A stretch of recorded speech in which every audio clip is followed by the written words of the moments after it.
The story of the marshes, like the rest of Iraq, starts in the mountains of Kurdistan, where right now the snow is falling and the mountains are being capped with a beautiful virgin set of snow for this year. Come spring, this snow is going to melt and it starts flowing down the valleys, leading to the Tigris and Euphrates, and it will start carrying with it the silt and clay that makes up the valley of Mesopotamia. Mesopotamia, the land between the two rivers, the land is in fact soil from the mountains of Kurdistan. Think about it. The link between Kurdistan and southern Iraq is a lot more than political boundaries.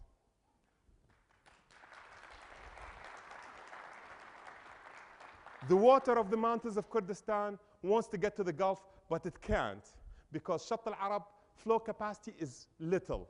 And thus, southern Iraq becomes a natural retention basin for the water, creating a beautiful, wonderful sea of water filled with green reeds. And these green reeds come in the spring. The water, the pulse of flood that comes in with the mountains, comes in from the mountains, comes in the spring, just in time for the reeds to come out of winter hibernation, just as the birds are migrating, just as the fish is spawning. And in the middle of these beautiful wetlands, this wonderful wetland in the middle of the desert, live these people. They call them Ma'dan. Ana Ma'idi Tag.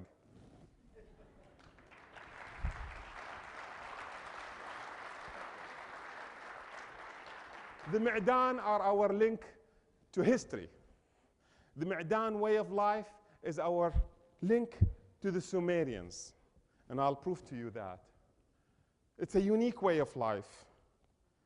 It's a life that is made possible by the reeds. The clay tablet to the left, to the top left, shows you how they used to build their houses 3,500 BC. That's 55,000 years ago.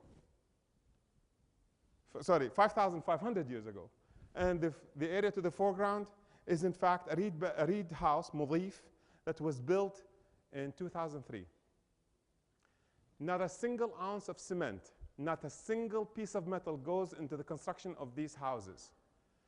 The reed, it's nothing but reeds, reed bundles, bundled with reeds, covered with reeds, nothing but reed.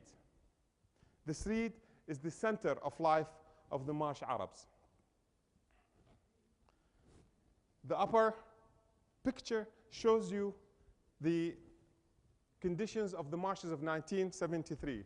Here is the Tigris, here is the Euphrates, here is Shatt al-Arab, this is Huwayza Marsh, this is the central marshes of Qurna Marsh, and this is Hammar Marsh.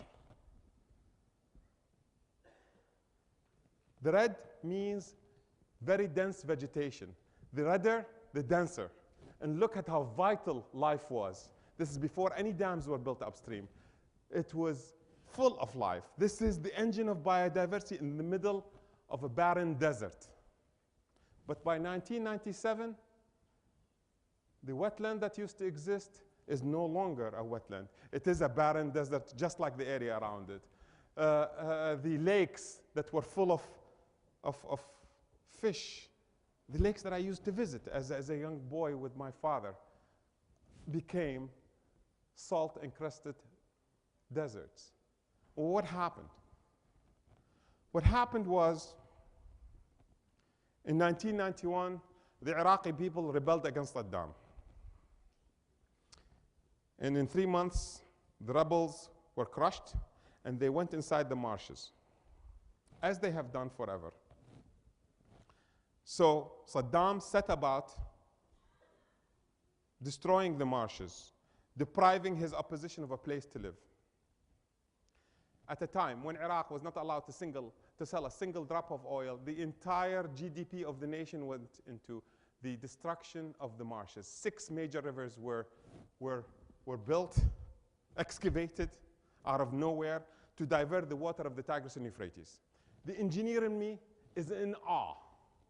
They say Iraqi engineers can do anything? Yes, yes, they can drain 15,000 square kilometers of wetlands. The United Nations Environmental Engineering Program called the draining of the marshes the worst engineered environmental disaster of the last century. This is, oops, sorry. This is the Mother of Battles River, and this is so-called Glory River.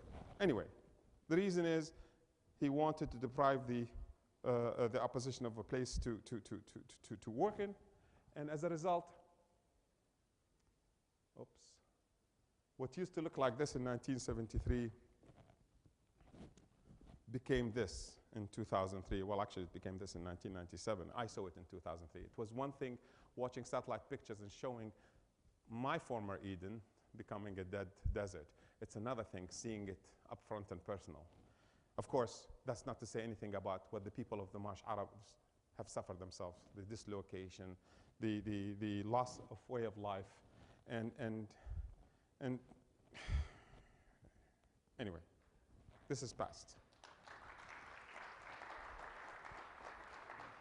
Ladies and gentlemen, before 2003, experts, so-called experts, said, you know, Azzam, you're dreaming. There is no way in hell these wetlands can be restored. It's not possible. The seeds are dead. 12 years of drought, there's nothing that's going to happen. It's going to take forever. Furthermore, the Marsh Arabs that you speak about, they don't want to come back to the marshes. They have seen electricity. They want to live in the cities. They have lost what it takes to live in these wetlands. I am here to tell you that experts know nothing. I am here to tell you that nature is smarter and stronger than us. I am here to tell you that I did not have to fight to convince the Marsh Arabs that restoring the marshes is in their interest. Ladies and gentlemen, Azzam Alwash did not restore the marshes. It's the Marsh Arabs, the Mi'dan, restored the marshes themselves.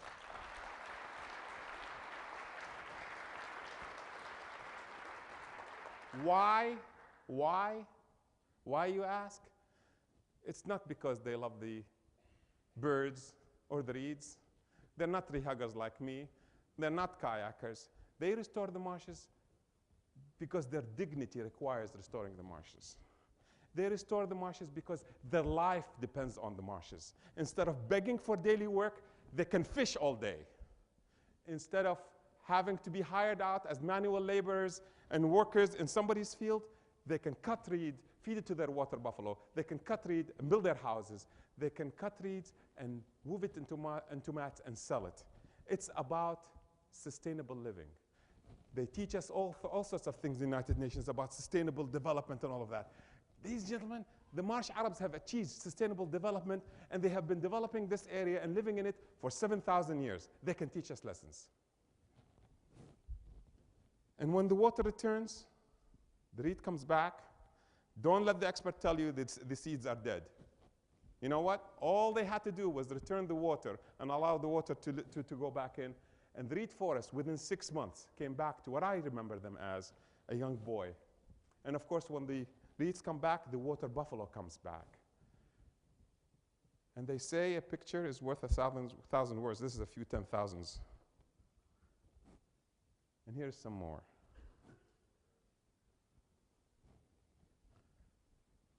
This is in the middle of a desert. You know, they pay thousands of dollars to come see this. This is a site that has not been shared by many of you. Anybody that was born in Iraq after 1975 has not seen the marshes, have not experienced the marshes the way we old people, old Mesopotamians have. And of course, the birds came back. This picture, when this picture was taken, champagne bottles were being uncorked in BirdLife International. This is marble teal, khleri. The known population, wait. The world known population at the time this picture was taken was 25,000. We counted 43,000 in this picture.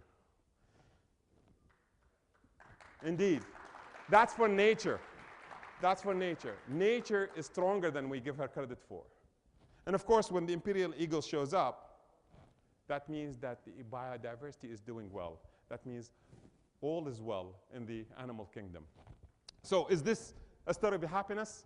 Yeah, it's the story of happiness. Is it done? No. There is danger across the horizon.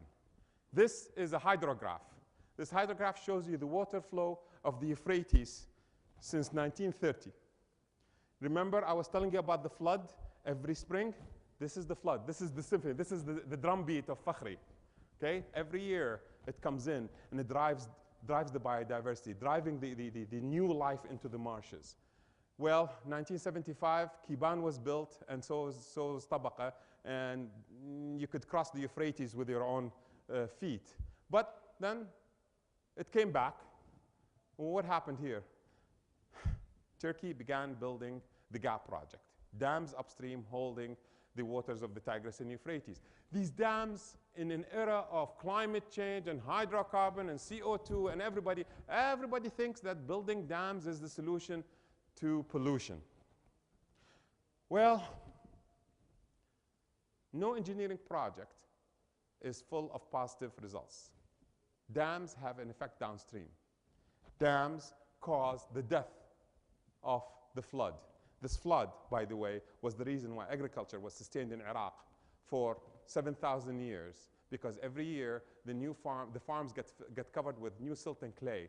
We did not need fertilizer in Iraq until 1975. Nature was its own fertilizer. So, what do? Do we wait for the marshes to die?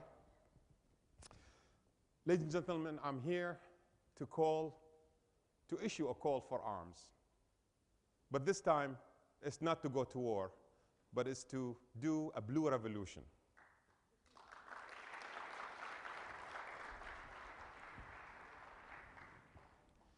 If we don't do anything, ladies and gentlemen, to solve the problem of water, the marshes will survive. Fear not. Fear not. The marshes will survive. The problem is agriculture in the land where it was born is going to die. What do I mean by that? Reeds can live in salt water. Rice can't. If we don't do anything about the irrigation of the waters of the farms upstream of us in Syria and Turkey, Iraq is going to lose its agricultural land to salination because we use Sumerian methods of irrigation, which were fine as long as there were floods. But now that there are no floods, we are slowly losing agricultural production to salination. So, we need to modernize irrigation, not only in Iraq, but in Iran, in Turkey, and Syria. All right? We have to stop using the Sumerian method of irrigation. We have to use drip irrigation. We have to use spray irrigation. We have to minimize the use of water so that the farmer in Syria does not return the saline water, the drainage water back into the Euphrates, causing the water to come into Iraq at higher than we can drink it, at higher salinity than we can drink it. What I say is, instead of buying 100 F-16s that we don't need, are we going to go to war again? Are we going to have another one in this area? Do we need F-16s for God's sake? I say no. What we need to do is build petrochemical plants, convert that gas that we're burning into lines and miles and miles and miles of pipes that we can give to the Iraqi farmer, and not only to the Iraqi farmer, to the Iranian farmer, to the Turkish farmer, to the Syrian farmer, and not because we love them, but because we love ourselves. What we want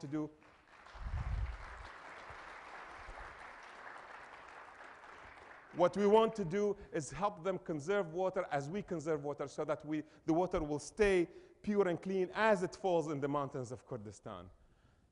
This way, we can work across the border. We can, instead of fighting across the border about whose land this is, we can work together on helping each other live better and live longer in this area. We have to work regionally. We have to stop fighting. We have to be friends. And the cooperation across the border is the key to the future. And again, I stand here in front of you predicting that the marshes are going to survive regardless of what we do. What I want to do, however, is I want to have my children have the same experience in the marshes as I did with my father. And hopefully their grandchildren will do. And I want your children to come to the marshes to see the link between today's Iraq and our cultural history that we have been talking about Mesopotamia, about the place where writing was born, about the place where the wheel was born, about where the place where Abraham was born, about our common heritage. The protection of these marshes is not only the job of Iraqis for the future generation, but it is the duty of the world to help us preserve this. And by working together across border, we can solve it. Do not let them tell you it's impossible. Everything is possible if there is a will. Thank you.